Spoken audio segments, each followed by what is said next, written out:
Hi Mo, how are you doing today? Good, good. How you doing? I'm doing all right. Doing good to talk to you as always. I know we have a lot to cover because Evertz has always been interested in cool technologies around the spring time frame.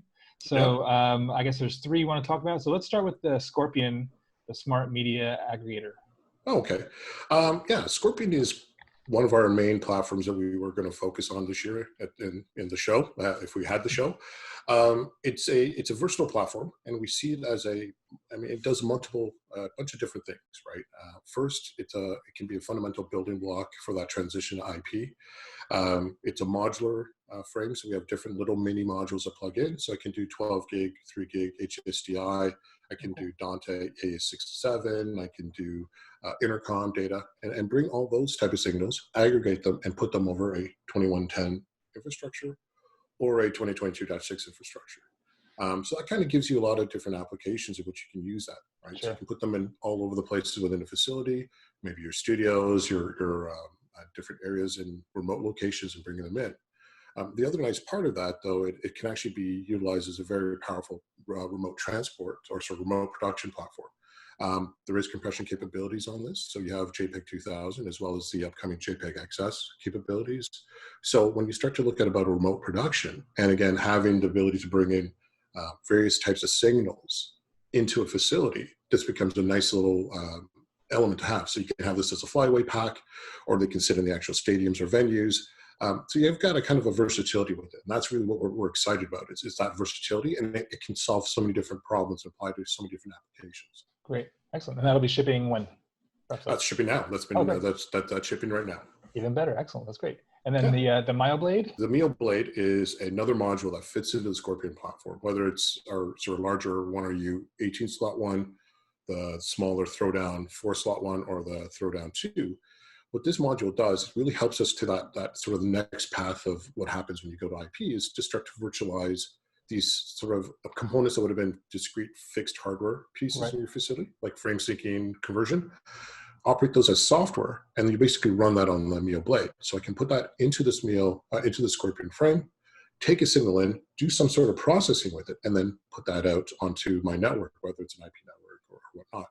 So that ability to now build in some level of processing, audio and video processing, is important. So great, excellent. And then obviously the DreamCatcher, always an important product for you guys as far as the marketplace, and the Bravo is the latest.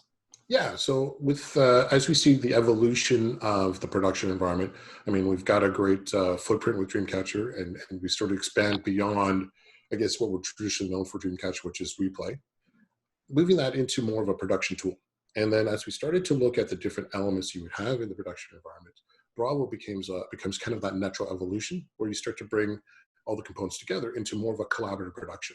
So really targeted into that market space where you're looking at, how do I produce additional content for either alternative platforms or maybe tier 2, tier 3 sporting events type of things, where I don't want to necessarily have my full A crew, sending 10 or 12 people to do this. I rather have them focus on my high revenue content that I'm getting a great deal of commercial value out of. Right. But I still have the rights for some of these other products or these other sports. How do I continue to create content with a smaller team? So what DreamCatcher does with the Bravo sort of software application, it allows you to kind of build a collaborative team where you can start to produce really high quality content, fully branded with all the graphics and everything else, with a 1 or 2 person approach, rather than having the more 10 to 12. So when you're looking at that 4 to 6 camera, this becomes a nice cost effective way of producing that additional content.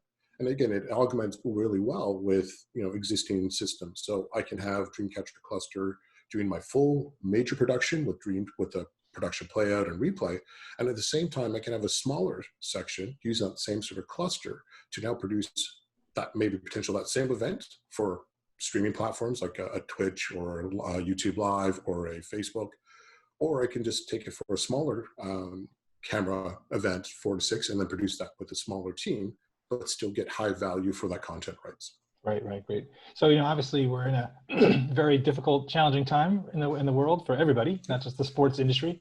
But the conversations I've been having with some people is, given the social distancing, that even when we get back to doing an event, when you used to have 10 to 12 people in a truck, it's going to be a little hard to do that if you're supposed to be 6 feet away. So where do you see sort of some of your technologies, this sort of, Bravo, for example, opening up sort of virtualized where replay operators can work remotely or just do more so they can have a smaller crew, which then you can do the show? Right. So I think that there's two elements to that. One, the approach that we've taken with Bravo is that we're able to produce the same level of quality content with the branding and everything else with a smaller team. So that approach allows us to, again, look at ways to not have as many people involved in the production. And again, looking at it from the smaller events in which I may have committed 10 or 15 people to, see if I can bring that down to like a 4 and not have them, again, try to do more with a smaller crew because of these distancing rules. Right. The second part, though, is fundamentally DreamCatcher has always been built on a sort of a software service on a cluster of server capability. So the ability for us to take that actual software, that DreamCatcher software, and then move it into a on-prem or off-prem public cloud system, then opens up the ability to now create more of a distributed production where I have access into the equipment, but I can do it from home, do it remotely, and collaboratively produce that particular production. Right. Gotcha. Excellent. That's great. Well, thanks for your time today. I mean, obviously under perfect circumstances, we'd be getting ready to go to the desert and enjoy the warm weather. But it's not too bad here. It's actually a nice, perfect spring day over here. We've got some sun coming in. It's awesome. I don't want a nice spring day. Yeah. Can't go outside in the city. But appreciate your time as always and all the support. This year and over the years, you guys are obviously a big part of the industry. So appreciate your time today. And of course, stay safe. I know your team is obviously up there, a big one, but they're plugging away. So hopefully everybody's doing well up there as well. Yep, and I hope everyone else is doing as well with you and your family. I hope they're all doing being safe and healthy, and everyone else in the SVG world. And yeah, I expect to, once we get out of this, that everyone's going to be coming back together and it's sort of, embracing each other in a very heartful way. And you know what? Thanks for again allowing us to have this platform to kind of address the audience and engage the audience. You're certainly welcome. Thanks, and talk to you soon. All right, Ken. Take care.